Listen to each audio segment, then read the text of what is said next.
Good evening, I'm GINA Quattrocchi. And I'm Jeff Smith. Thanks for joining us tonight. Law enforcement and the Indiana Department of Child Services want the community to be more aware of the role that methamphetamine plays in child neglect. In White and Carroll counties, it plays a role in nearly half of the child neglect cases. As News 18's Kelly Roberts reports, meth puts children in harm's way and deprives them of basic needs.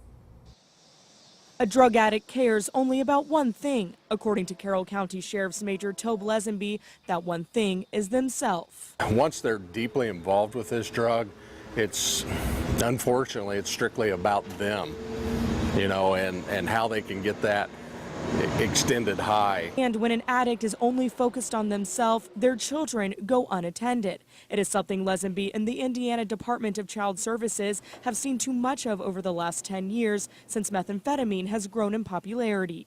Now DCS, along with law enforcement in Carroll and White counties, want the community to know how they can spot child neglect. Since January 2012, 17 meth labs have been discovered in the two counties. According to DCS Regional Director Angela SMITH-GROSSMAN, meth plays a role in about 40% of child neglect cases in White and Carroll counties. It often is a culture of manufacture, so you often find couples that are using as opposed to one individual that's using, or you find a culture of friends that might be part of that use. So there isn't any protective adult that's minding children. The constant drug use can deprive children of basic supervision. Depending on the age of the child, that's going to look different. If your child's 8 or 9, that supervision might end up being that there's a lack of attendance to school, or the child goes to school ill-prepared or dirty or late. It's not just meth law enforcement officers are cracking down on. They've noticed other drug trends they all say contribute to child neglect.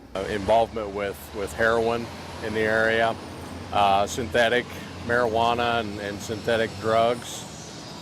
Still have issues with prescription medications. If you suspect child neglect, call law enforcement to investigate. To read a list of other signs of neglect, visit our website WLFI.com and click on this story. Kelly Roberts, News 18.